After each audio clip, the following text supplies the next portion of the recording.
right. Hi, everyone. I am so happy you're joining us.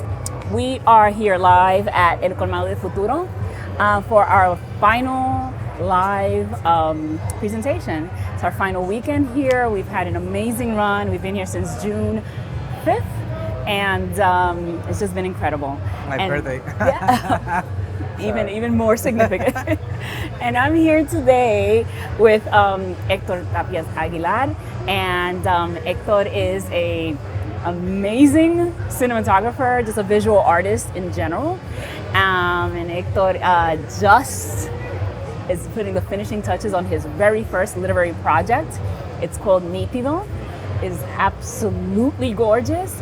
And I am so excited to have you here today. Thank you so much for having me. Thank you so much for coming. So Héctor, we've had a conversation already previously, but we want to, I think it's really important for us to kind of dissect what is powering or kind of influencing our vision and our voices and our talents. So I'll start easy. For everyone watching, we're going to go English and Spanish. We're gonna, this is the diaspora, so we're gonna the old-fashioned Spanglish. Yes, exactly, Spanglish it is. So this is again El Colmado del Futuro and Nítido. So I want to talk about what first drew you into storytelling. I would say the technical part drove me first, and the aesthetics. I've always been attracted to images and moving images, first photography, and the process behind the analog photography. So, but there was a point in my career that I said a good image or a nice image is just not it, I think it needs more. It needs a story behind. So that's when I think I want to do this for the rest of my life, because I want to ask questions. I want to know, I want to connect with people and with places. So yeah, it's the perfect match. Like a nice image with a good story. It's a beautiful thing. Nice. Yeah. So do you approach all of your projects from buscando como un documental, to document the truth in that moment, even if it's fiction or nonfiction? Is that how you approach it? Yeah, I mean, and even with Nítido, I always say that Nítido it's a documentary, in the book. Yes. I treat it like the same, because I mean that's my workflow. But even when I'm filming narrative, I always try to, to, even if I'm not the director, but I try to, connect with the characters, with the talent, to, to invite them to open their hearts. So, and I think that's really important. That's where the magic happens, when someone, connects with you emotionally. It's a whole different story. Yeah. I'm going to skip here because you actually touched on something that's really beautiful to me. Actually, no. Let me not skip. What in your community shaped how you tell your stories? What was one of the most impactful things? I'm born and raised in Mexico City. So Mexico is wherever you look, it's either beautiful, chaotic.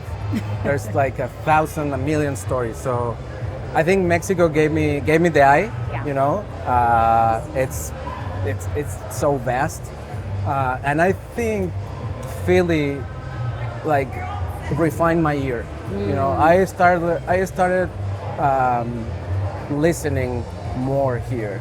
Yeah. My work in Mexico was more, I would say, commercial. And I think here it's more personal.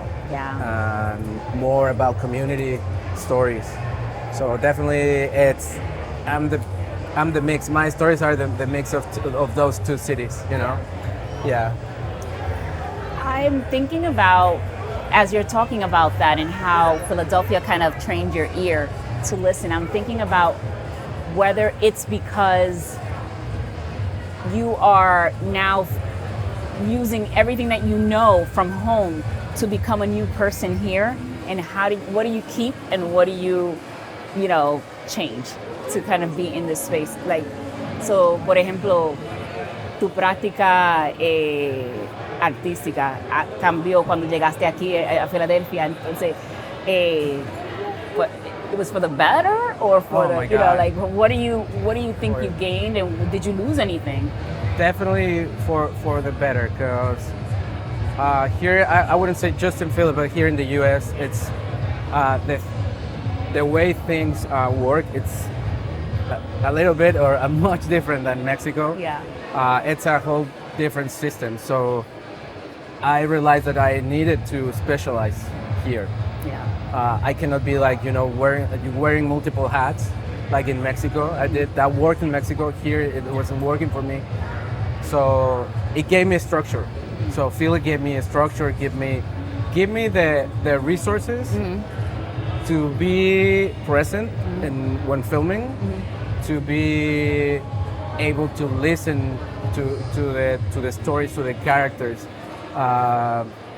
without worrying about all the logistics, all the the producer in me, you know.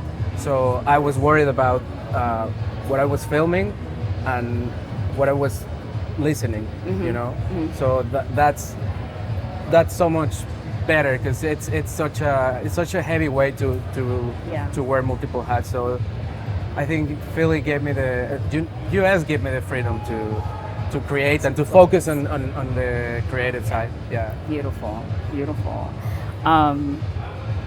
So when did you decide, and I know that you mentioned that it was very early on, but when did you decide, you know what, I'm going to do this for the rest of my life? Like, what was do you remember the moment or the project? I think it was like a slow process.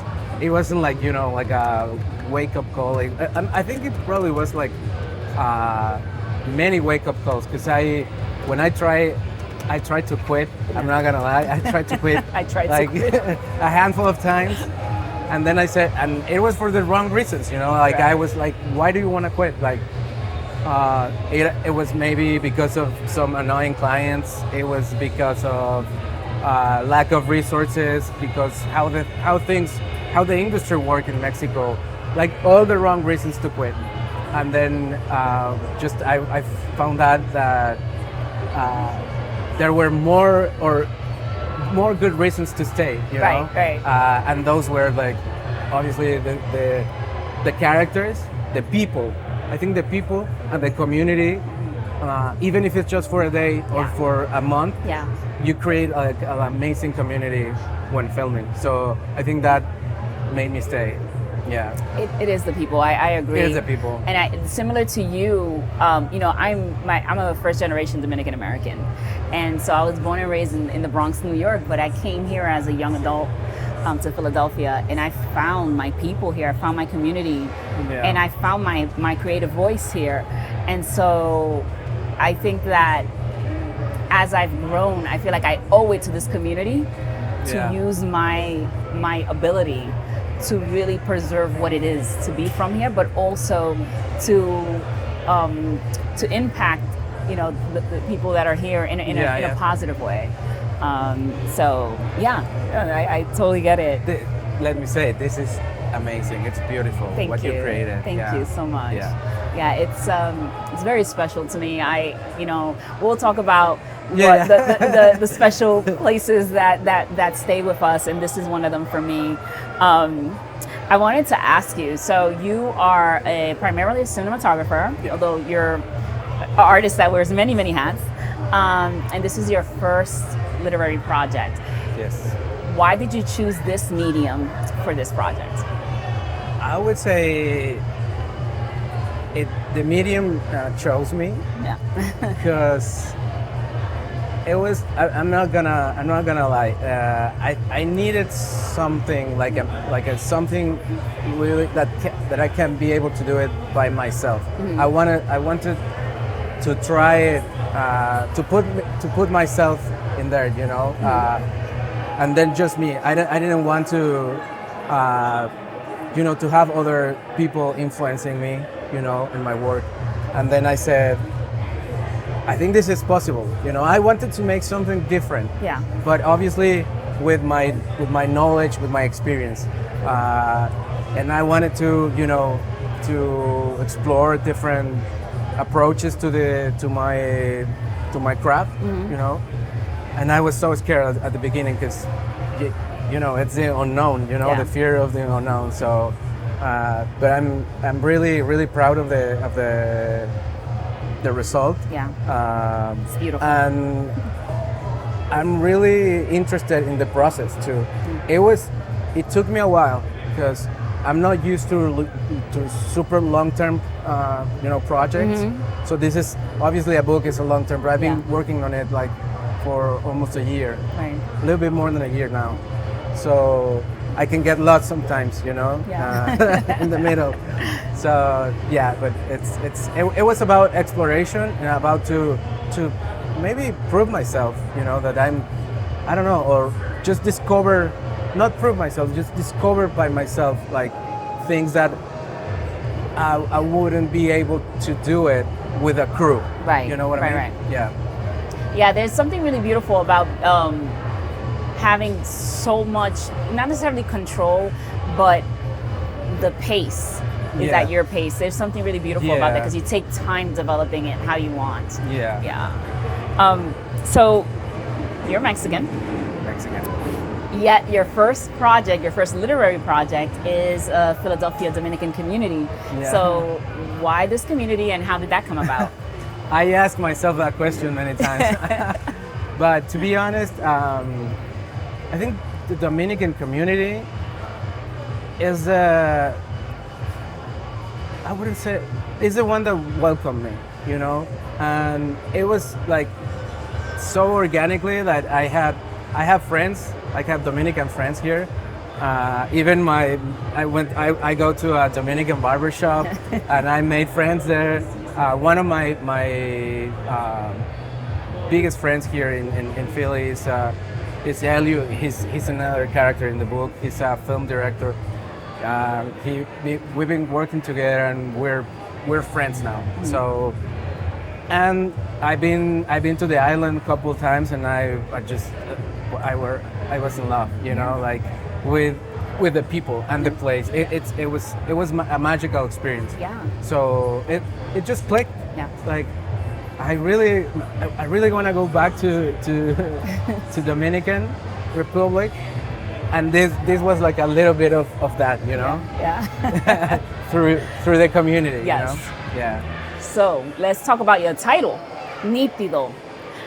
Why did you choose Nítido as your title? Yeah, it's funny because my first trip, it was I was filming for some hotels. It was commercial work that I was doing in Punta Cana, and that word they use it a lot. The people use it a lot, and that caught my attention.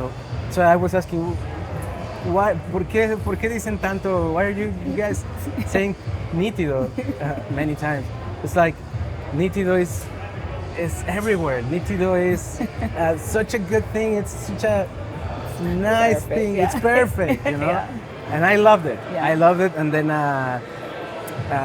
it clicked. Like I think it was like the second attempt to the title of the book, and it said like it just like it was that memory here, and I think the people that I interviewed, like they were nítido people, So it was about that. Yeah. That's amazing. That's amazing. All right. So, how did you identify the people that are in the book, and like how was the choice? And I know it's a hard choice. There's so many people to choose from, but aside from choosing them, how did you think you developed the trust with them?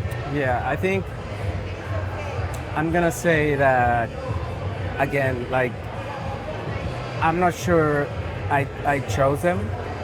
I think the book chose them because when I was reaching out to all the community, Yesenia was one of the first that responded to my. Please talk about Yesenia really quickly.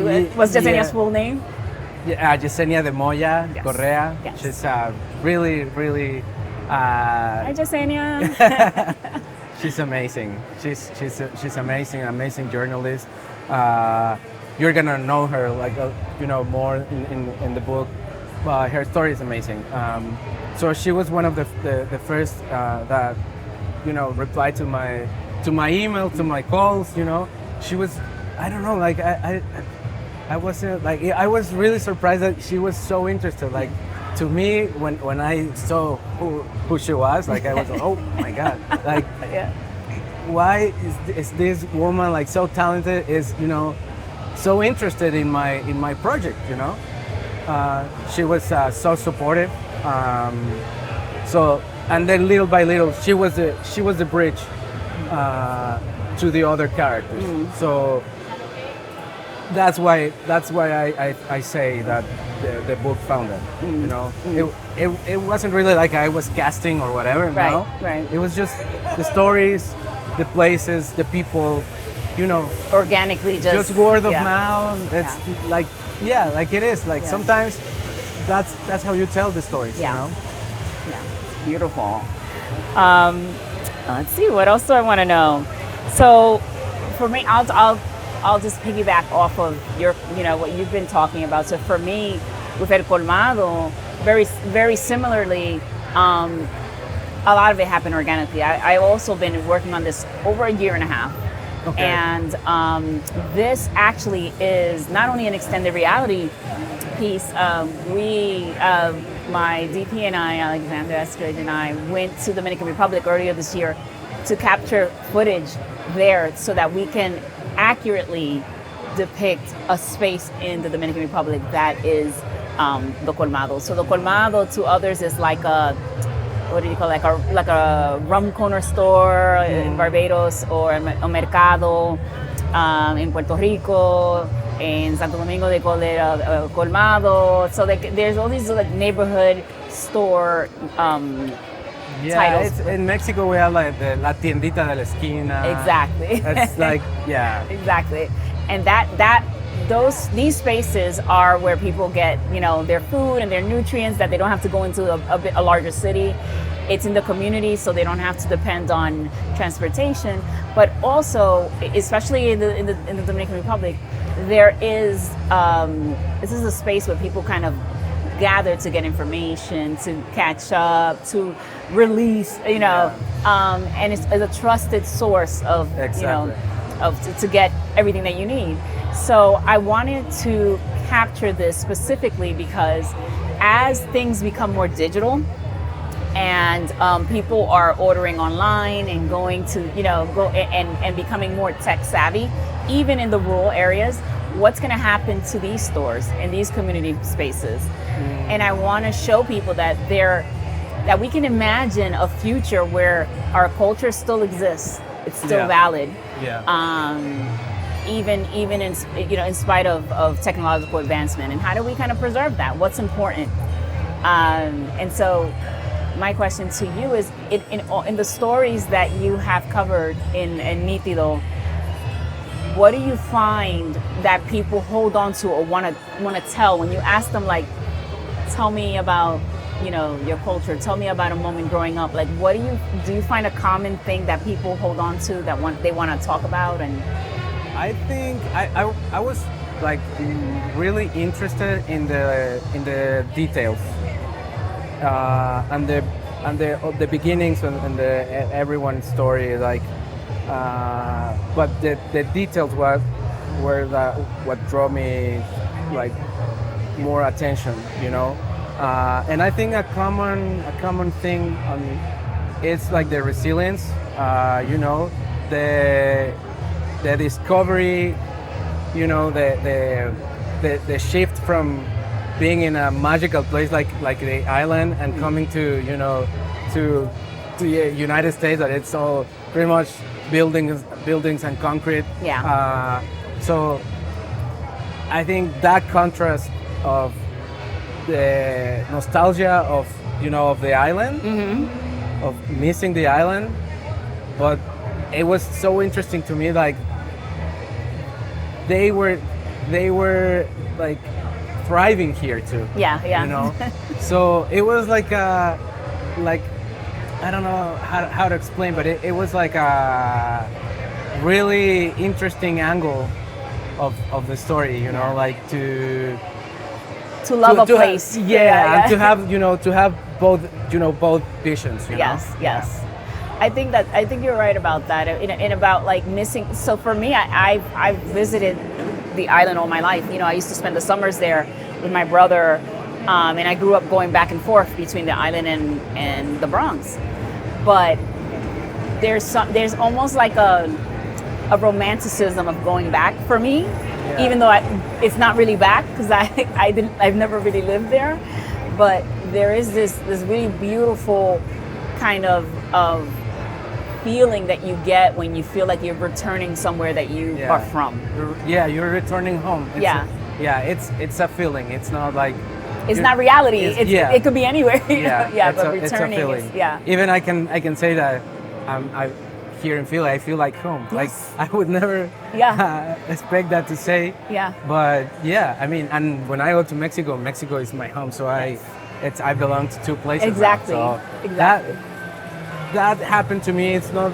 I wouldn't say like it's the same story. Yeah. But I'm also a migrant. So I can relate on every story. Every character. I have experienced a lot of what they are experiencing too. So that's in the book too. Awesome. Yeah. So one question I want to ask you about. It just made me think of something that's not here, but the stories that are in your book. Do you have a favorite that you want to talk about? Don't ask me that question. I know that you go very deep into your interview process was very, very personal. Yeah. And it was more of a conversation with a friend, and the way that, so for instance, when we were talking, it was very, very natural, and I felt very connected to you because I knew that you knew exactly where I was coming from. And there's something to say about bringing the art and co-creating with someone who knows your culture and knows your struggles. Yeah. And I'm wondering if, because the book is, I mean, you guys haven't seen it yet. It's coming out in a few months. It's amazing. And this is a reveal, actually. But it's so beautiful and so extensive, the amount of information that you kind of gathered from everyone. It's not just like, this is my Dominican story in Philly. It's more like, this is my evolution as a person of the diaspora. Yeah. And this is what it means to me. And everyone is different, and everyone looks different, and everyone has has brought a little change into Philadelphia. So you can very easily be in this book as well. So I wonder, you've chosen this book to be of the Dominican community. Are you going to make this into a series where you explore others? I think the format and the structure can really travel to other communities. The only thing is, I think that the trust, it has to be earned, from zero. So I cannot, expect to do this like in, how do you say, like just pack it and then go to the other community, So it's really, I take my time to connect with people, but I would definitely be really interested in exploring more of the communities, because at the end it was a struggle for me, connecting with the Mexican community. So that took me a while, So this is definitely like kind of like the, I don't know how, I don't know what's the word, como el premio, como Sí, el, ajá. no, it was Sí, sí. the final, like the gift Yes, yes, the of prize trying, of trying yes. to connect. Yeah. And then once again, through my camera, through my craft, but also through, from my heart. Your heart, exactly. Because that's what I wanted. Yeah. That's what I really wanted. Yeah. I didn't want just to have material, Yeah. to have footage. Yeah. It was a really like a pure intention, because I felt at some point I felt like alone Yeah. in this country, Yeah. like many other people. So it was like a relief that the community, the Dominican community, the Mexican community, in general the Latin community, like welcomed me, and even the American community too. I was so surprised, because I had my fears, but I didn't have like any other like feeling than being grateful to the American community too. I have to say that too. Yeah. Nice. Well, one last little Yeah. nugget that I want to touch on is the style. Let's talk about aesthetics that you decided to use in Nítido. And let's also talk about, so I was telling you as I was looking through it, I got a special preview, and it very much looks like a documentary in print. Yeah. You use such, aesthetically, it's just so beautiful. The way you use the body as a Thank canvas. you so much. I appreciate it. Really, Yeah. really. So the body is the film, Yeah. is the screen, rather. So It's like the canvas. exactly, Yeah. it's the canvas of it. So we carry our stories in our bodies, and you show that visibly, and that's really beautiful. So let's talk about your process of like how you decided on this type Yeah. of format. It was like a trial and error. I inside my head, because at the like the natural like process for me would be like just go interview, take some pictures, like B-roll, my B-roll, Yeah. and then go home and edit. Yeah, yeah. And this was not the case. Yeah. I think this is different. So I was like trying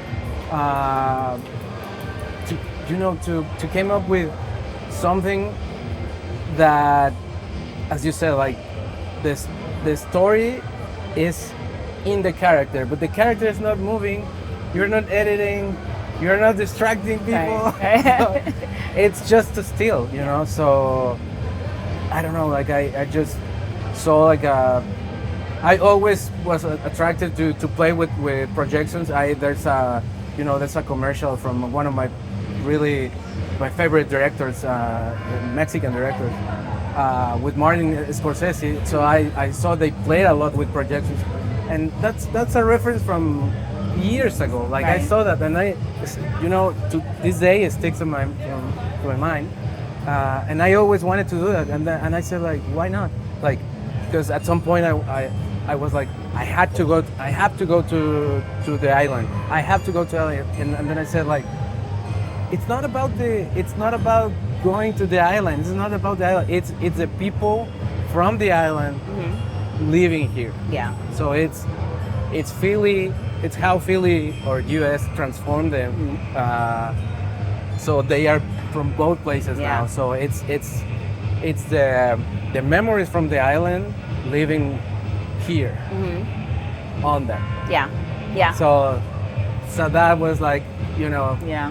that how I like visually I came to to that concept. Yeah. And then to be honest, I was so scared the first my first photo shoot. It was with Yesenia, Yeah. and she was so patient with Yeah. me, because I was taking my time. And to be honest, I didn't know how to start. Yeah. Right. So I was super technical at first, and then I said like, I don't need to be really super technical. I just want, I need to focus on them, on the characters, you know, and find the places, find the skin, the details, the clothes, you know, and the images on them. So it was a tough process at the beginning, and then it was a beautiful, and it was, I can say again, an easy process, because it's just me, my camera, the projector, and the character. So, but yeah, I'm really happy that of the result. It's really a beautiful. It's stunning. I think that people are going to really see that this is a living documentary that they can just escape into. It's just really stunning work. I also love how you treat everyone in their own individual way, even though you're using the same, the same format, black and white format with the projector. It's really beautiful. So my last pieces of questions are, hold on. Okay, so we talked about, really briefly, about how you were looking for people. You didn't have to go back to the Dominican Republic. You found people here, and you talked to them about their experience and what they've brought with them. So for you in particular, what you found, what are some of the things that people keep with them? So for example, and this is a silly thing, it could be I always throw salt. I'm doing superstitious stuff because I can't think of something right away, but I always throw salt and or I only use this, for example, my aunt only uses Santo Domingo coffee. Yeah. Even though it's not really from Santo Domingo anymore, it's done in Jersey or something. I don't know. She buys it and she's like, oh, nada más me gusta el café Santo Domingo. I'm like, it's not even from there, So what are some things that people are like, no, this is law. This is the things that come to my mind now. It's for example, from Elio, my friend, the film director.